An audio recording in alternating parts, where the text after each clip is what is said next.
Writers, agents, and publishers, for the first time since the Gutenberg Press, find themselves lost in a maze of mystery as technology alters the shape of the publishing industry. Searching for Answers is a group of writers throwing pop culture, writing, and publishing into a crucible of clarity, passion, and humor. This group is the Write Pack.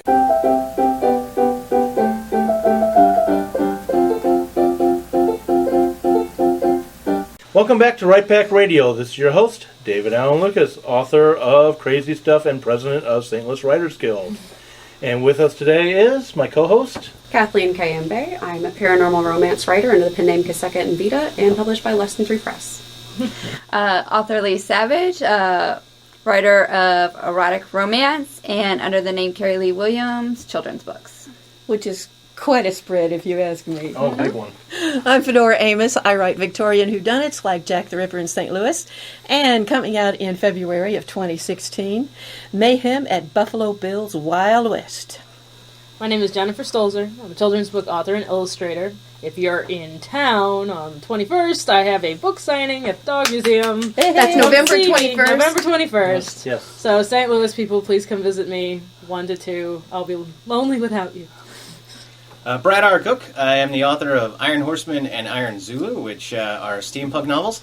Iron Zulu drops later this month on November 24th, so if you're in town on the 28th, stop by Main Street Books in historic St. Charles. I'll be there for the launch. Well, I hope it's not going to drop. I hope it's going to rise. Good point. Well, they call it dropping. When you drop music, you drop books. You drop mics. He's hip. Drop mics. He's super hip. But should we now be, instead of Batman Rise, or The Dark Knight Rises, will be Brad Cook Rises? Exactly. Okay. Good. Meredith Tate, author of the new adult dystopian Missing Pieces, which is available now. And I also write YA, speculative, mostly sci-fi, some fantasy. Yeah, I'm Melanie Claney, author of science fiction, nonfiction, and fantasy. And her nonfiction is mostly science. Yeah. And we had a special request by one of our listeners. Ryan, this one's for you. Today we're going to talk about developmental editing. And with us today is a very special guest, Mandy Schoen. Am I pronouncing that right, I hope? Shane. That was Shane. very close. Okay. Yes. Please, tell us about yourself. All right. Well, my name is Mandy Schoen. I am an editor. I do editing for Georgia McBride Media Group. I'm a senior editor there. Specifically, the imprints that I edit for are Month 9 Books, which is a young adult speculative fiction. They do YA paranormal, they do YA sci-fi, some traditional fantasy. And I also edit for their imprint Swoon Romance, which is romance. So that's young adult romance, new adult romance, adult romance, and they also have some erotica titles. Besides that, I am also a freelance editor, so it's kind of what I do. So I'm going to start off with a cabbage head question that I know Kathleen reminded us. And for those who are brand new listening, cabbage head is where we really don't know the answer to the question. Oh, I thought it was a question from a position of ignorance. Yes, yes, I was avoiding the ignorance word. What is a developmental editor? I mean, what's the difference between developmental and, say, if I give it to a copy editor? That's a great question, actually. Mm-hmm. So developmental editing, and I'll kind of caveat this by saying some people kind of call things by different terms, but generally speaking, developmental editing or substantive editing is addressing the big picture issues of a story. So it would be addressing issues like pacing, story structure, plot, characterization, character motivation, all kind of just those big picture issues. Some people will characterize substantive editing and developmental editing differently, and they'll say, okay, substantive editing is kind of those big picture issues once the book is written, and developmental editing is sort of helping you develop the story, so kind of before it's really written. But I think these days most people use the terms interchangeably to mean basically substantive editing. Line editing and copy editing is kind of the I don't want to say smaller picture issues, but they're no less important, obviously. So, for instance, copy editing would be, sentence structure issues, word repetition, word choice, consistency issues. Line editing is more sentence by sentence, word by word. So it's looking to make sure, your grammar is correct, your spelling is all correct. And then, of course, the final stage would be your proofread. And that's basically making sure your I's are dotted and your T's are crossed. So I'm going to say something just real quick, and this is just my personal experience with line editors and so forth. A lot of people think all they have to do is run it through spell check on Microsoft Word or whatever program. Being learning disabled with spelling, yes, I love word check. I love spell check. Don't rely on it. It's only about 80 to 90% accurate. There's always that time, and one of your readers will point it out to you, and you will not be happy. Go for it. Patricia Briggs, she wrote the Mercy Thompson series, once said during a convention where she was a speaker that there was a page in her book that was being published that there was something wrong with it, and she couldn't figure it out, her editor couldn't figure it out, they'd been over it 50 billion times, it was published, and a friend emailed her as soon as the book came out, and she was like, tree bough is not spelled B-O-W. She was like, that was what it was. So spell check can't always help with things like that. No. And I'm going to just pull on that. Spell check will catch most misspelled words, but every now and then you will spell a word correctly. It's just the wrong word. Mm-hmm. And I have a bad habit of doing that. And I do not catch it myself. It has to be someone else pointing it out to me. I'll also say with grammar check, when I see grammar check, that is a great thing to say, okay, let's take a second look at that. 9 times out of 10, it's actually correct. Mm-hmm. It's just a complex sentence, or I use a conjunction, so it's Bob and Jane. So, but it just saw the Jane, so it thinks it should be singular versus plural, or rather, it's not thinking, which is kind of the problem. Okay, I kind of kicked this off off the rails, so my bad. Back to developmental editing. You guys, you think cool. How did you get into developmental editing or substantive editing? Sort of accidentally, actually. It was a few years ago, back in 2011. I was part of a kind of online young adult writers group. It was YA Lit Chat at the time. And it was just kind of a community for people to go and kind of meet other writers and review their work and help them basically beta read. And somebody had asked for a beta read on one of their stories. So I had offered it, and it was for Georgia McBride. She now runs Georgia McBride Media Group. And so after I beta read for her, she said, hey, look, do you want a job? You can proofread for us. I said, sure, and then just kind of snowballed from there. And can you clear up the term beta reader for those who do not know? Oh, sure. So beta reader is essentially someone who reads your story that you're writing and gives you feedback on it. And that feedback can be pretty much anything they or you want it to be. So it can be, big picture issues. It can be, hey, I think you spelled this wrong. And I'm just going to jump in and say, you always know you've got a bad beta reader when they say, everything was great. No, it's not. I know it's not. This is a great read. No. What you just mentioned covers just so many wonderful bases that I'm wondering, where does the ordinary Joe start? What is the very first thing that you would look at as an editor and reject it, saying, okay, it doesn't do this, so it's really not ready? What would be the first thing that you look at, the most important thing, the most basic thing? So, do you mean like when I'm acquiring for... Right. Swoon Romance? As an editor, or if you were editing something of your own, what would you make sure that you did beyond and above everything else? Oof. That's a tough one, I know. Yeah, that's the $1 million question, right? I mean, voice, of course, is always key, and that's always the tough answer, because voice is that very, very difficult thing to really address as an editor. It's really kind of who the author is as a person and how that comes through in the writing.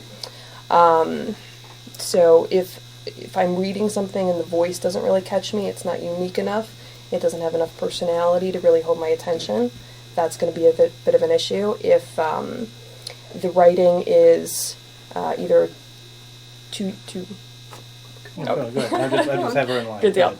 If the writing is not suitable for the age category that it's geared towards, so for instance, if it's a young adult book, but it reads more as a middle grade book or an adult book, and I don't think I'm going to be able to help them get it in line to fit that age category, that's usually a big issue. Or if there's just weak writing throughout, that I think will take too much time to address, or that I won't be able to Just help. too many problems to even start on. Huh? Yeah. Thank you. Oh, did you have something related to this directly? Well, maybe it kind of goes off sideways, but for someone who doesn't have a publisher, an independent reader, where would they go other than online communities to find someone to help them with their developmental editing?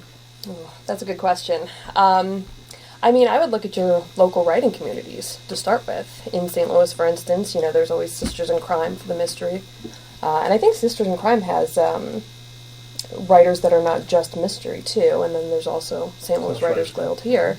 But I think every major city has a writers group like that. That's a good source for help that isn't online. And also just, your friends can be your first beta readers if you're comfortable with that. But otherwise, there's many communities online that are pretty easy to get into. I will put in a plug for both Romance Writers, which Lee is a member of, and I am too, and Sisters in Crime. We both have critique groups, which are good places to start, as you can read your stuff to other people and get some feedback that can be really, really valuable. So we both have critique groups that we'd love to have new members in. The Writers Guild also has critique group programs. Of course it does. Please include the critique group chair is sitting next to you at the table. I didn't know that. Yeah. I am indeed. That's why I was immediately pointing to her. I knew that was coming. I would actually also just kind of present. I was going to throw onto that we also have a freelancing page on the website. Yes. Where you can go and find local people who do editing services, and some of them actually do developmental editing. So, quick plug. But before stlwritersguild.org. Thank you. I was like, when you set the page, it's not Right Back Radio's page, unfortunately. The St. Louis Writers Guild page has that. I would also go off of that and say, if your town has a local writers conference, I've attended several conferences in multiple states, and I think that they're a great way to meet other writers and other beta readers. And there's a couple who I met at RT last year who we've swapped manuscripts, so that's a good place also to find. Good place for editors too. Yeah. Yes, very much so. Definitely. So I have a few questions about the relationship between the editor and the writer. So I'm a new writer. I've never submitted anything. All right. What should I expect when my story gets to you and you are going to send it back to me? So this is after it's been acquired, or kind of a freelance thing, or After just in it's been general? acquired. Or in general. Either one. All right, good deal. So most editors, I think, first of all, have a really deep appreciation for the story. If it's something that they've acquired. This is a story that they love so much that they decided, okay, I'm going to read this 6 or 7 times until it's perfect, and you really have to enjoy a story to spend that much time with it, or at least that's my opinion. So you have to kind of go into it understanding that the editor is on your side, They're just as dedicated to making this the best book as it can be as you are. And that being said, they will read it and give you a bunch of feedback, especially at the developmental stage. They will tell you, look, this is, here are the issues with the story, and here's potential ways to make it better. Now, editors will give you different kind of levels of information there. Some will just say, look, there's a pacing problem here, try and fix it. Or the scene isn't working, do something with it or cut it. Some editors will tell you, here's maybe different ways that you could fix this issue. I found that the most effective way when I'm dealing with authors and big picture issues like that is to say, hey, look, there's a bit of a characterization issue here, or this motivation isn't clear. Do you have any ways you think you could fix this? If not, let's talk about it. I used to kind of give more direct feedback and kind of say, okay, here's the issue, here's a couple different ways that maybe it could be solved. And I found that usually the author will come back to me and say, or we can do this, and usually that was the way to go. So I don't really like to box them in to different ideas. I want them to think about it, and if they're still stuck, they can come to me and we can have that dialogue.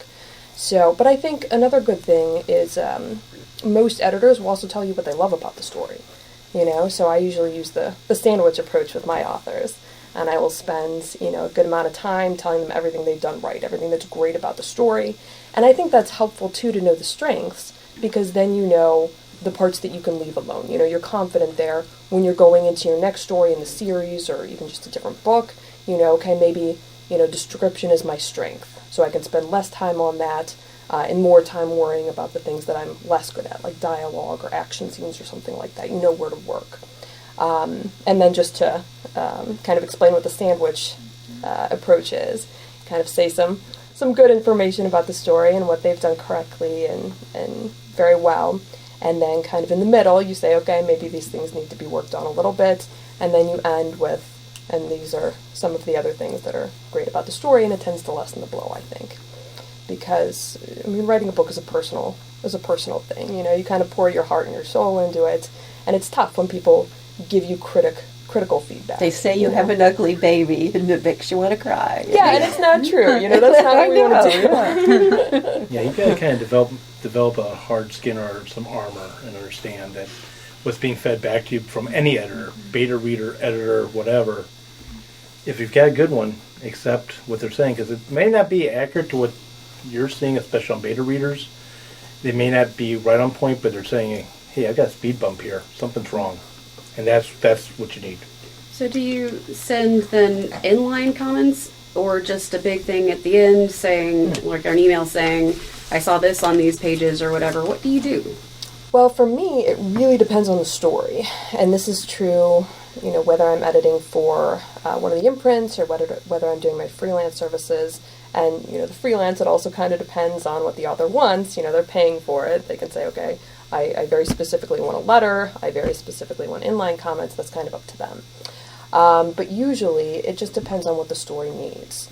So, for instance, if it's a story that's pretty well written, but it just has some overarching issues with it, well, then maybe I'll just send what I call an editorial letter that explains all of the issues and says, okay, you know, see what you can do with that. If I think, you know, somebody needs a little more direct feedback into the story, for instance, you know, there's a pacing issue with this chapter, there's a characterization issue with this chapter, well then inline comments might be best. So for that sort of situation, I'll go through the story itself and just basically leave comments in the text. And I usually use Microsoft Word's track changes feature to leave those comments, to change things in the text, that sort of thing. It's really a wonderful feature. Yes, it really is. And for line edits or copy edits, those, you know, there's no point sending a letter for that. That's, you can only leave those comments in the text, I think. All right, cool. Speaking from the point of view of a person who actually has developmental editing, I think it's an absolute godsend because you're so close to your material when you write that there are things you absolutely do not see. Mm-hmm. And if you do what they ask you to do, you say, why didn't I think of that myself? That is so obvious, so clearly better than what I had. So it's a wonderful thing to have one. It really is. Yeah, well, I'm going to say, and I'm turning it over to Melanie, just jumping in there. I learned through my bill pay job, which I write a 300-page document no one ever reads, but you can never, but any errors there get fined a couple $1,000s. You cannot see the forest through the trees once you've written it. I never can. Yeah, I was just wondering, hopefully this doesn't take it off into a different direction, but how important, I know it would be really important to get an editor that you mesh with them to some degree, but how important is it to find an editor that's at least familiar with or a fan of the genre you're writing in? I think that's very important. Oh, yeah. A couple of different things. First, if you approach an editor, especially for substantive issues, that developmental editing, who is not familiar with your genre, for instance, doesn't read in that genre, doesn't edit in that genre, then they're not going to be familiar with the genre expectations. And those are very, very important, especially in this day and age, either when you're trying to get a publisher or when you're self-publishing and have to worry about marketing to that correct genre, to that reader market. So I think that's very important. And second, you mentioned talking about meshing with your editor. I suggest if you're going to get a freelance editor that you ask for a sample edit, and most freelance editors will do that for you, either for free or for a discounted rate, and that will give you an idea of their editing style and basically whether you mesh with them or not. Yeah, I highly agree on the sample edits. You can't, I mean, it's a wonderful thing. It gives you a total idea of what this person's going to do and allows you to see what you're about to pay for. I will also throw out, though, that this is hugely important. I have gone through an experience now of not having a good editor and having an editor whose developmental side was detrimental to the book in a way, and I had an issue with that. So, to be honest, fight for what you believe in as well. I can only say that because if what the editor sends at you is against the genre or against what you're trying to do, it is your book and you're trying to make it the best possible. You put your name on it. Exactly. Your name's on the cover. Question, and unless do you have yours tied directly? If not, I'm going to ask a question. Okay, go ahead. Yeah. So when you don't necessarily mesh well with an editor and you're an author and your story's been acquired, is there a way you can get an editor who does see your story for what it is instead of trying to remake it into what they want? Well, that's a good question, and I should backtrack a little and say that my answer to the previous question was based on hiring a freelance editor. Yeah. So that's someone that you can choose. Okay. If you, go through a press, whether it be, a traditional, one of the big houses, whether it's a small press, a medium press, you usually do not get that option. No. You're assigned an editor, and that is your editor, like it or not. Mm-hmm. Now, if you and your editor just don't get along, if there's you guys are disagreeing on the vision of the book, maybe you make a request and they assign you someone new. But I mean, that's really, really specific to the press, and good luck. Yeah. Also, not too many presses have multiple editors where you're going to be able to run to different people. What's a good way to make that relationship work then? Like, because as a writer, you want your book to do well, and you want to get along with the people in the industry who are trying to help you. I think it really just comes down to communication. I mean, there's going to be personality conflicts, especially if people have strong personalities, they have strong opinions. But I think just communication, constant communication, going back and forth, and open-mindedness is really the start there. I know that for me, I got along really well with my editor for Missing Pieces, and I think what really helped, and I mean, we're still friends today, we talk on Facebook all the time, what I think really helped for us is that if he made a suggestion I didn't agree with, I would stop and I would think it over, and instead of just kind of shooting right back at him, I would just try and think about how I can verbalize why I don't agree with what he suggested, and we would both kind of work together on having to find compromise or middle ground. And I feel like for me, even though sometimes it was hard to do that and to kind of take a step back, I think it helped. And I think that in the end, I mean, he was the editor and pretty much everything he said ended up being pretty right. So yeah, I would also add that kind of that communication level is important, not only for a back and forth, but then also knowing how to make an argument for why you want it a certain way. So if you want your character to act a certain way, if you want your woman to be a strong female character and not like a damsel in distress, make an argument for that. Make an argument for why she needs in this scene to be a strong woman and not a damsel in distress. And then, instead of being rude about it, be, open to it. And then the other part is to find common ground within the book. So parts where you agree and build off of that. And I will add, just to kind of expand on what Meredith and Brad were talking about, that it's usually good after you get your edits to think about them for a day or two before you send back a very quick, very emotional response. That you'll regret later. Yes. I'm trying to think of something like, for instance, if you're writing a genre, there are genre expectations, like you said, and like Brad said, there's very often in small presses only one editor per... Even at the big houses, you're not going to get multiple editors. Okay, so how, as a writer, especially a fairly new writer, do you evaluate if your editor gives you back things that you think are violating the rules of your genre, and your editor doesn't, like for instance, your press doesn't publish a lot of, I'm making something up, let's come up with something that's a little, let's say your publisher is just now getting into mystery writing, and it's always only done romance before. But your book is supposed to be a straight romance, a straight mystery, not a romance, and you're having a unhappy ending, just something that would violate one. And your editor just seems determined to give it a happy end, a romance ending, instead of the mystery ending that you as the author intend. Other than, without stepping on people's toes, how do you as an author evaluate if you're right and this is a problem with your editor not knowing the genre, or if the editor is right and you're not seeing something about your own work? Well, I think that's something that you really need to consider before you submit, or then before you accept an offer from a press like that. Generally, you want to go with a press who obviously is familiar with your genre, not just for editing purposes, but because they hopefully will know how to market that genre as well and how to sell it. So, if you're not comfortable that your press knows the genre inside and out, I would think twice about submitting to them or accepting an offer.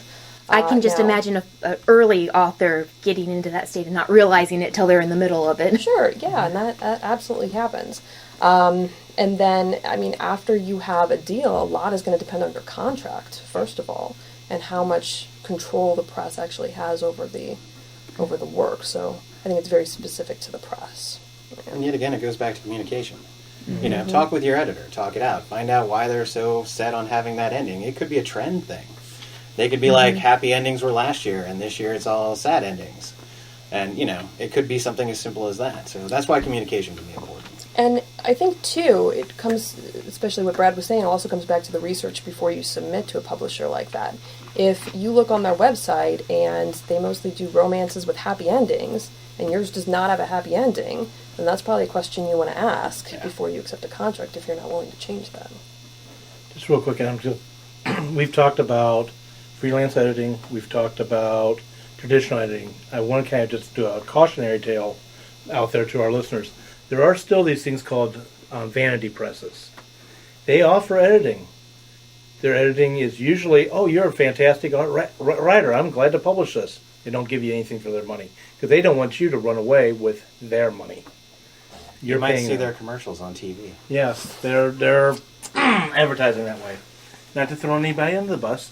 I've heard of some people that submit sample pages for editing, and they make mistakes on purpose to see if the editor comes back and catches the mistakes and actually will correct them. And if they won't correct things that are very obviously wrong, or if they don't catch all of them, or, that might be a clue that you're at a vanity press.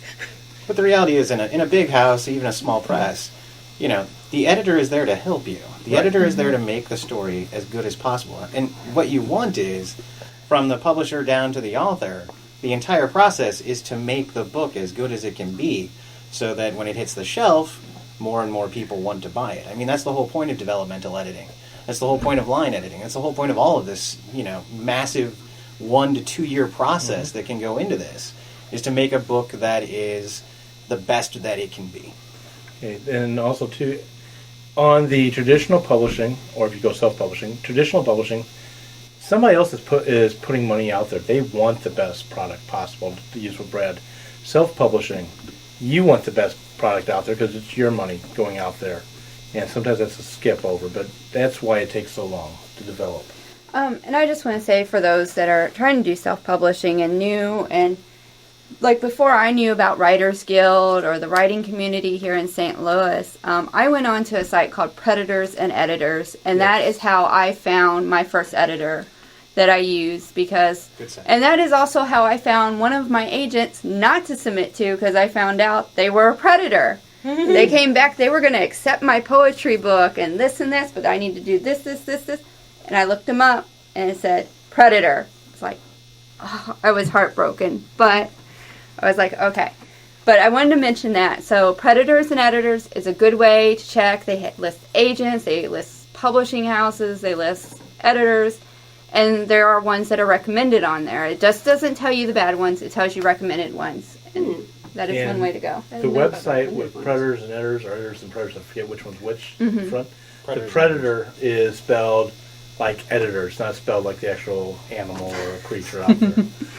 So if I was looking for a freelance developmental editor, which I always have a stage where I do that anyway in my writing, what would an author who's going to spend their own money, even before they send it to an agent, what would they expect to be charged for, I'll say, a $100,000 word book? Just ballpark.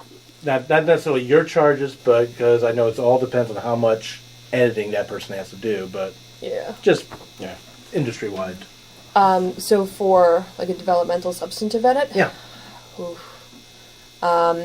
a page number, or just some kind of guidance. Yeah. Yeah, it could easily run you $1,000, sometimes more. A good resource for fees that editors charge would be the Editorial Freelancers Association. It's EFA for short. And if you go to that website, it will tell you this is the standard hourly rate that editors charge for whichever type of edit you're looking for. So, for instance, I believe, and I haven't checked it in a while, but I believe the substantive editing rate is somewhere between $35 and $45 an hour. A lot of editors will not charge per hour, and I know some who do, and they're very, very good editors. But other editors will charge per page. That's how I usually charge. It's just kind of easier, I think, for authors to know what they're paying. They have that information up front. Other editors will charge per word. They'll charge 0.006 cents a word or something like that. So, and all editors will usually have that information on their website. Sometimes you'll have to email it for it, but a lot of them have it up front. And I mean, my advice is really to just find a bunch of different editors and check out their sites and make sure that the editor you choose, their rates are competitive, or that it's something that you're willing to pay. Know what you're paying up front. And I would add to that before you go to an editor, make it the best book you can possibly make it. Mm-hmm. I mean, start out with something that you believe in, or what have you really got to offer? Mm-hmm. Well, that brings up an interesting question. Developmental editing sounds like something where things could change majorly. So, I know this is where critique groups are great for, because they don't charge. Mm-hmm. But at what stage do you go to a developmental editor? It's like, okay, I kind of feel it has problems in structure, and I think this whole middle section might get cut out. What stage should I come and look for an editor? Well, I will answer that in a couple of different parts. I think it depends on what you plan to do with the book.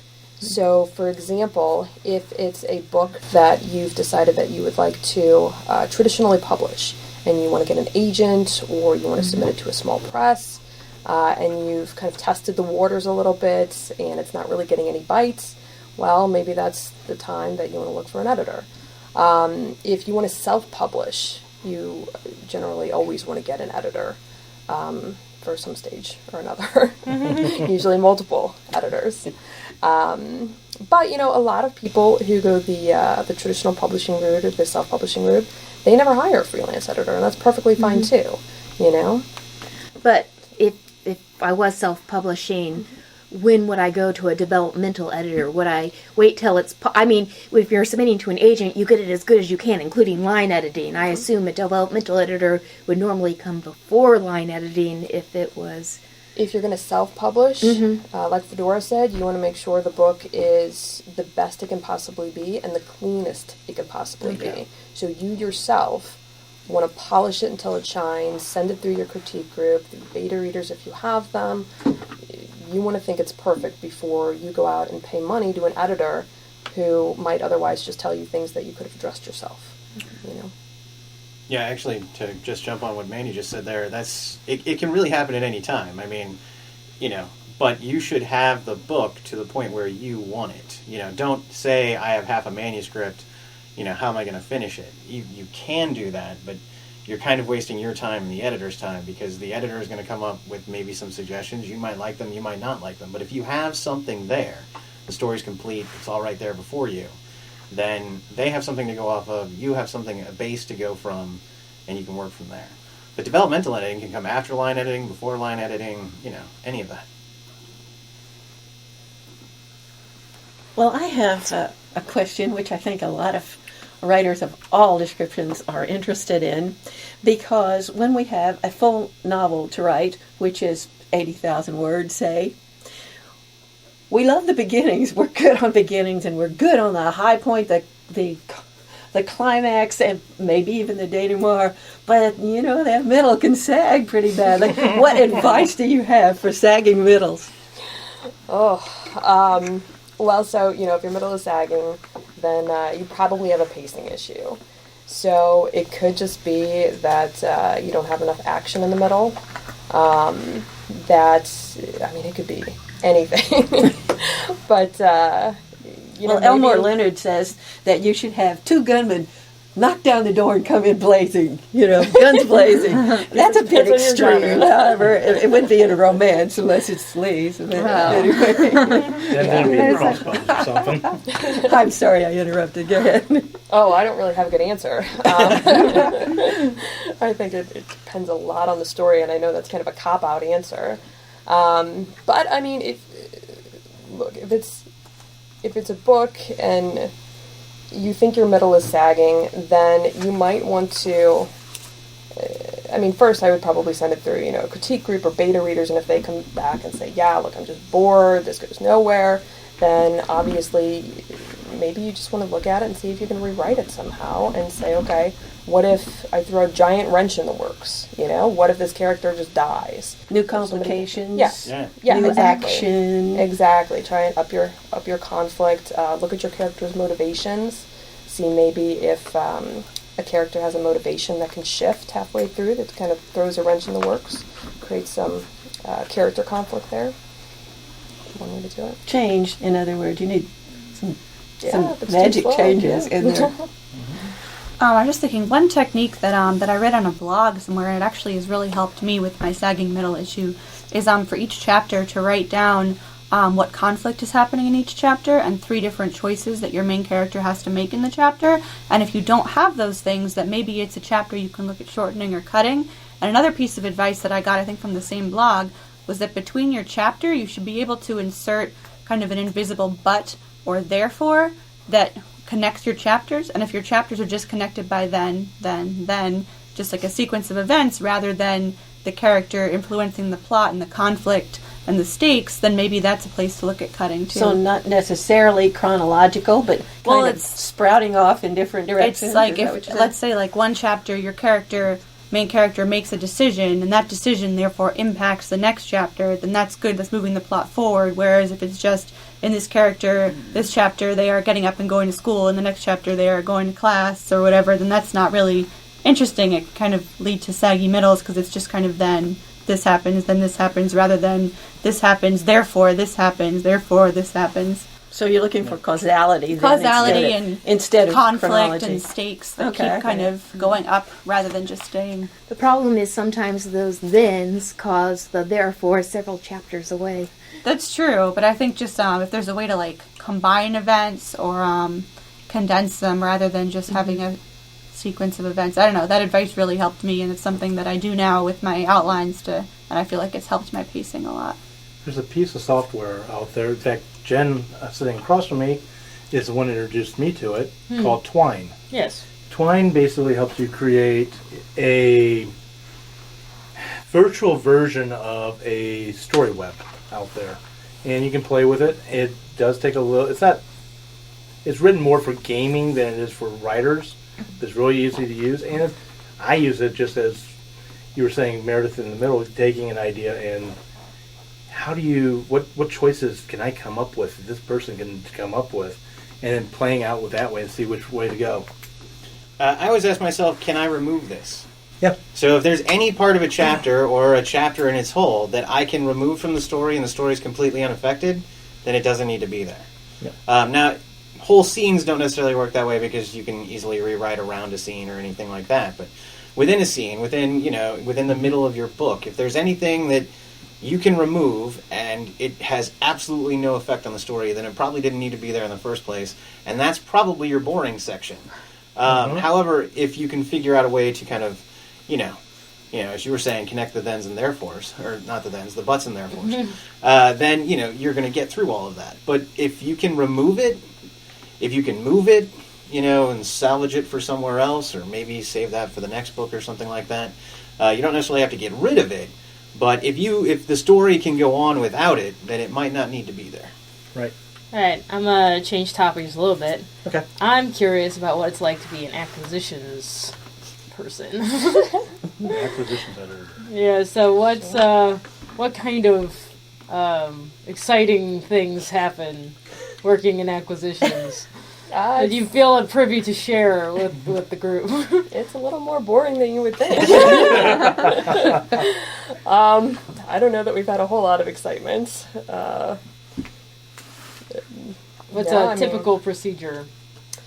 Typical procedure is, so we have a person kind of in charge of all the submissions that come in, and they kind of say, hey, look, we have these submissions in the box, who's interested in what. Sometimes they just assign them and say, hey, here you go, you get to read this, and then I read it. Sometimes I'll just read a couple of pages. Sometimes I read the whole thing, and then we make a decision. So, the decision is mostly based on the story, but it's also based on, does the story fit what we publish? Are we going to be able to market it? Does it fit our brand? It's a very big question. How much time is it going to take? Do we have time in the publication schedule to fit it? Is this a standalone? Is it going to be a series? That's all questions that we look at before we go ahead and make an offer. Do you have the final say in whether or not it takes? No. Rarely is the acquisitions editor to get that final say. Yeah, no, that's the publisher. So we make suggestions. They're usually listened to, but not always. For those of you who are longtime listeners to the show, you'll know that I used to be an acquisitions editor. And I have to say that I always kind of categorize that question as the great, the good, and the ugly. Because there is the great stuff that you'll read, which is eventually the stuff you're going to pick up.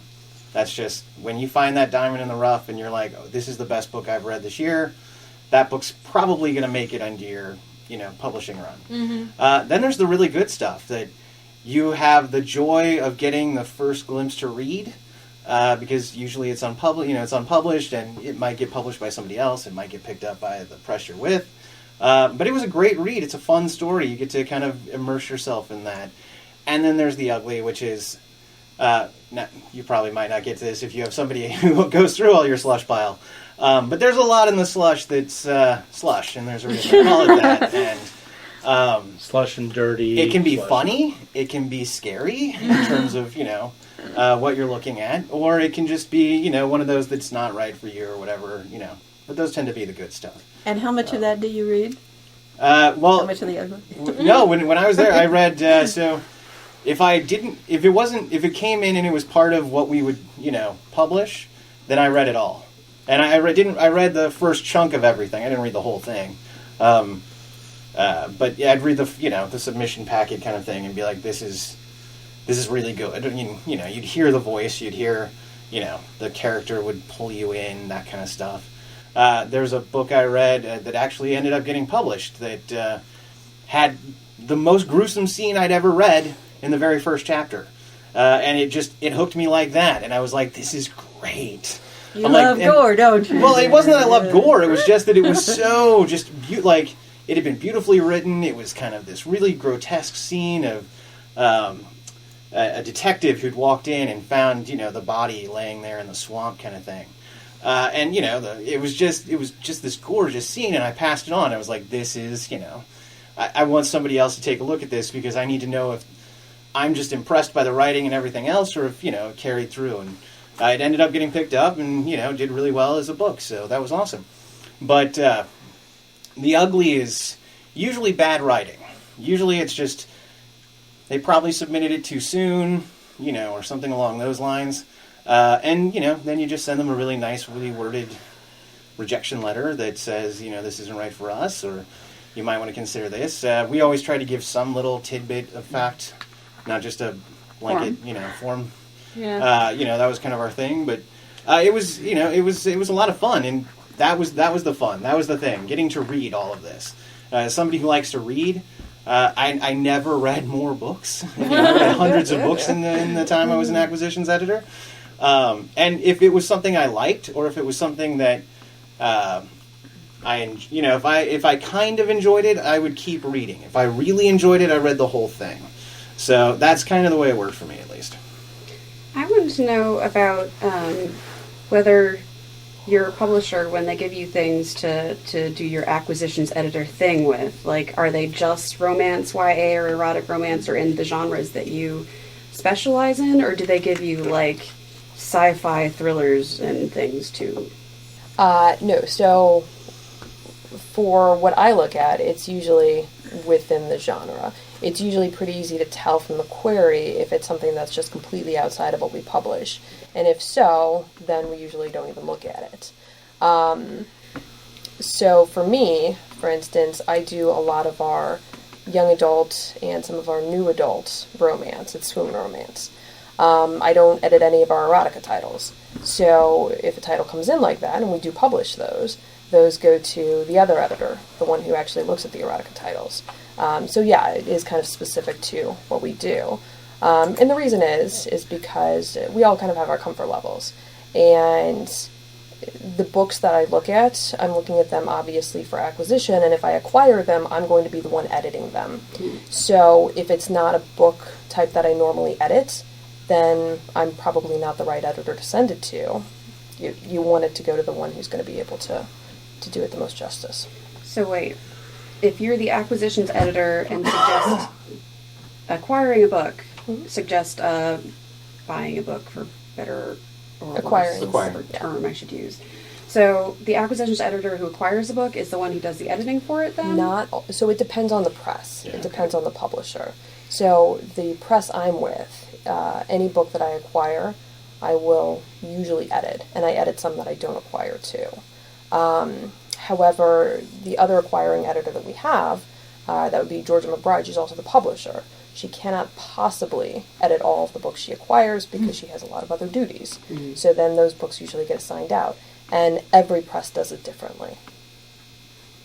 And I would say, too, that because it's the query process, and all writers should read websites before they query, most of the stuff that's going to come in is going to fit within the genres you publish. Very rarely is it going to be something that's just completely out of left field. And then that's really easy to say, this isn't something we publish. You know, you might want to consider these publishers, or you might want to consider going to Query Tracker and entering it there, or something along those lines. You know, that can be a way. But usually what you're looking at is all stuff that you will consider. Now, whether it's good writing, great books, great storyline, great characters, that determines whether or not it actually gets acquired. And then, you know, I did not edit the books that I acquired. I acquired them and then would pass them off to our editors. But actually I would pass them off to, you know, kind of a panel of people who would then read through the books, from interns to the, you know, heads of the publishing company, and then they would all kind of make a decision as to whether or not this was good enough to be picked up or not. So it can change. I was just curious because, like, a romance publisher, for example, there are so many different types of romance.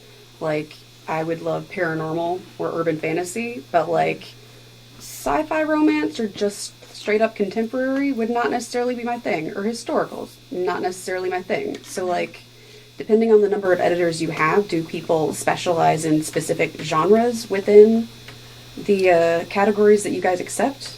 So I think it also kind of comes back to, it depends on the press. It also depends on the size of the press.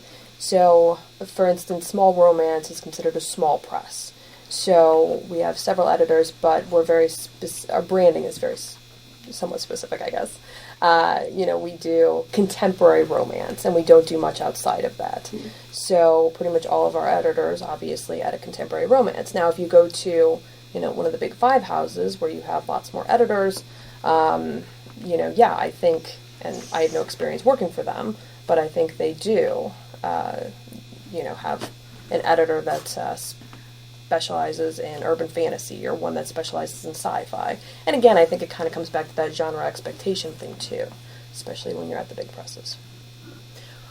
Some of the big presses, especially romance, Harlequin is what I'm thinking of, have not only romance is all they do, but there are specific subdivisions, subcategories of it, which Lee can probably tell you more about than I can. But there's like sweet inspiration and spicy and what else? Blaze, I think, is one. What? Blaze? My cousin, who's a romance writer, has written several. Oh, that's is that the Western one? Yes. That's the Western one. Yeah. It's Blaze. Yeah. And what else have they got? Well, they always have they used to have the paranormal line to dark something or whatever. They changed the names of it. It's been so long since. My favorite is the Bonnet Ripper, which is Amish romance. Oh, yeah. They have the religious romance, and now they also have the mystery romance, or suspense. Romantic suspense. Romantic suspense line. So And then- in general, what you have to do if you're going to query anybody, you have to look not just at the overall, but at very specific lines. And you have to read a dozen or more of those to make sure that what you are writing really fits into the category that they're looking for. Otherwise, they'll just dismiss you with the query letter. Research, research, research. Mm-hmm. Please And do it. more. And there are places to do that. I threw out Query Tracker earlier. I'm going to throw them out again. You can totally find publishers and agents on querytracker.net. But go to their website, see what they publish, see what they're currently doing. As you were saying, there are imprints for every house.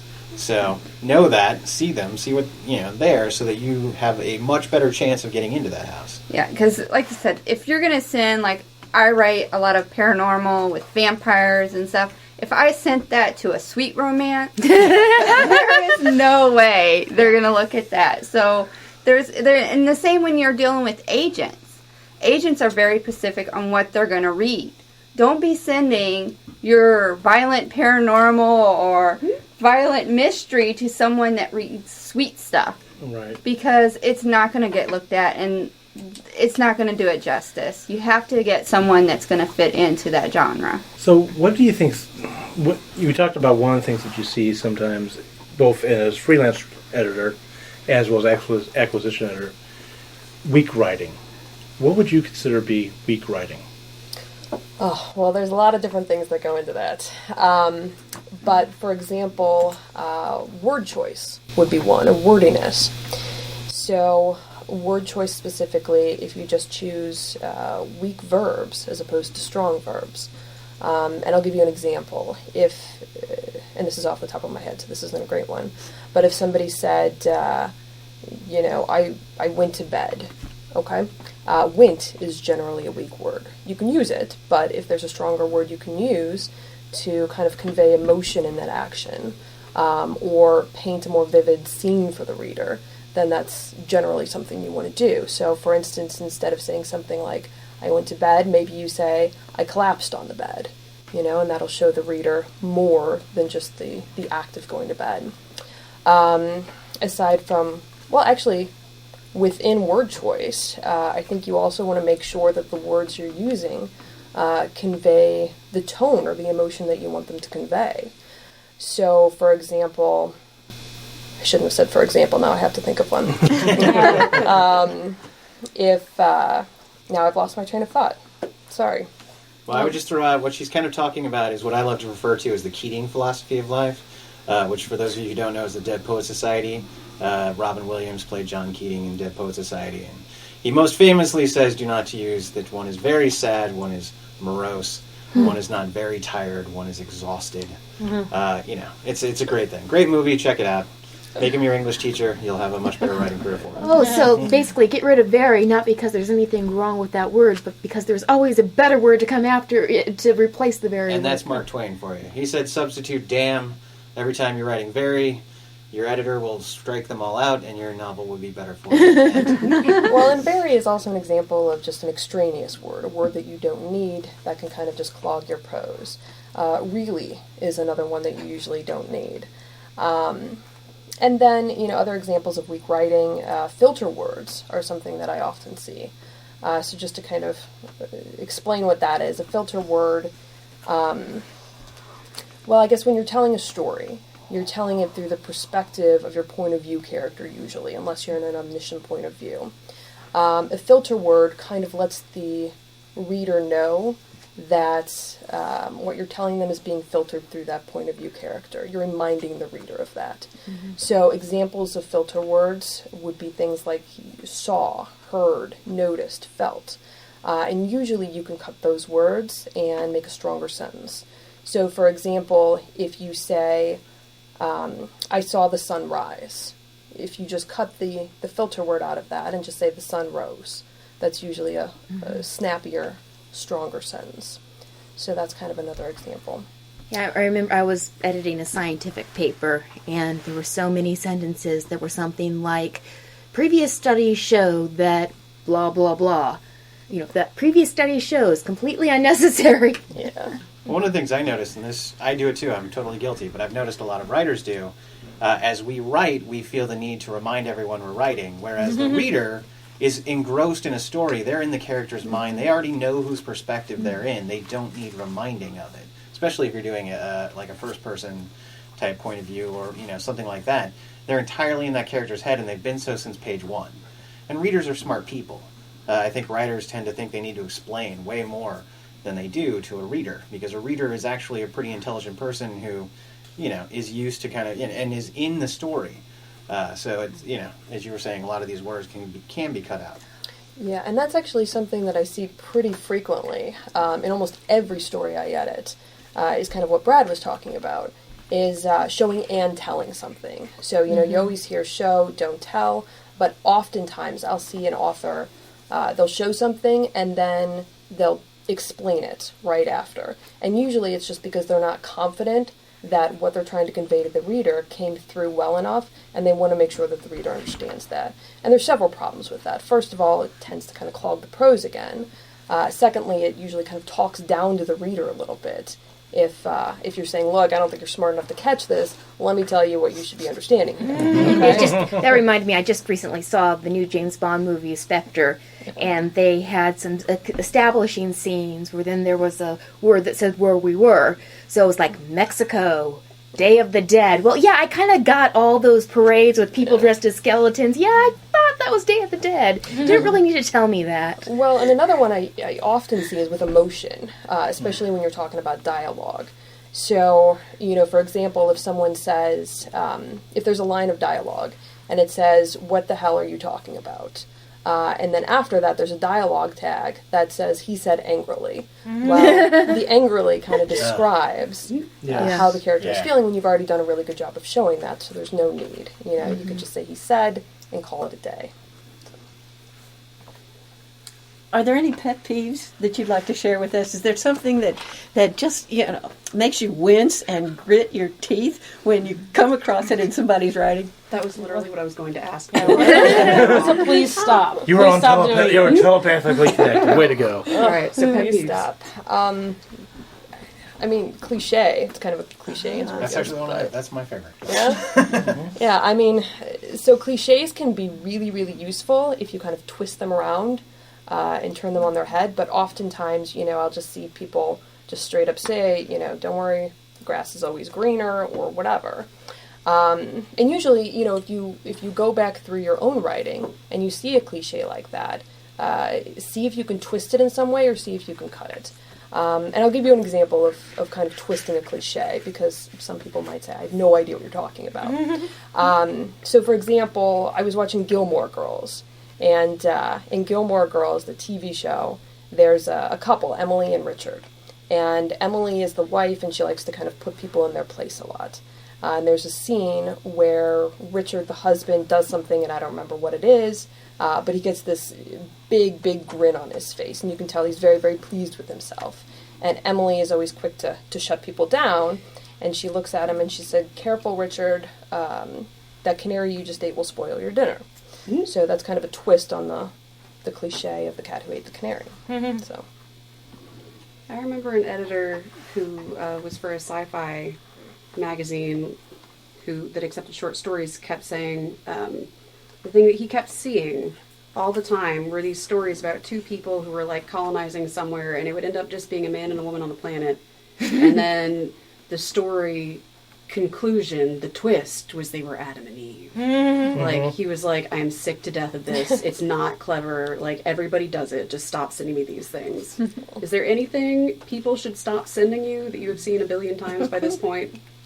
I mean, it's romance, so it's all kind of kind of girl get together. Let me dovetail into that. Or is there any cliche version that you've seen that you'd like to see people play with differently? Let me use an example.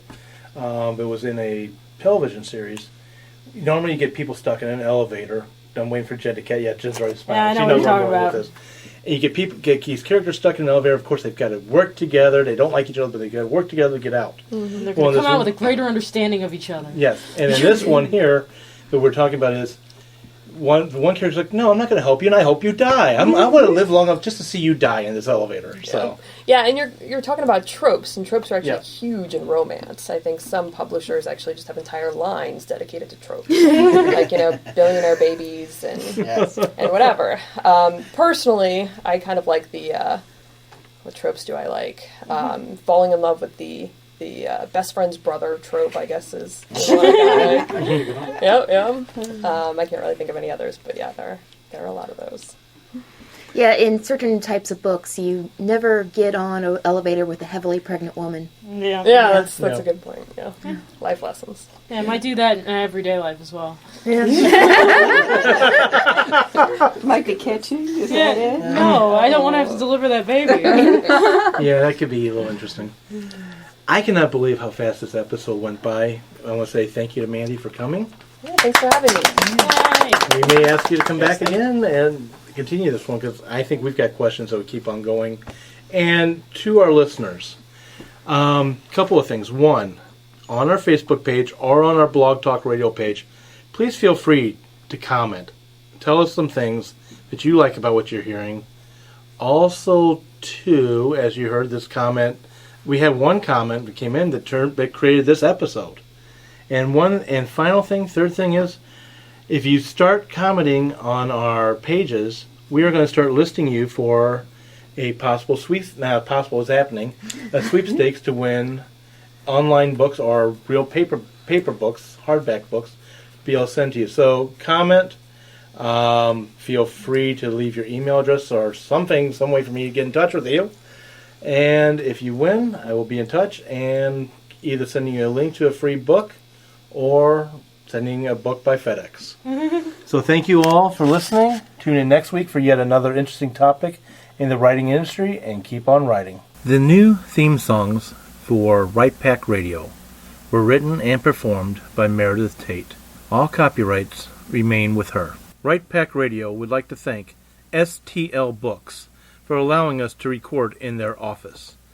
STL Books is an online bookstore specializing in new and used high-quality literature, children's books, and books written by or about St. Louis. Please visit them online at www.stlbooks.com or find their store on the Amazon.com website.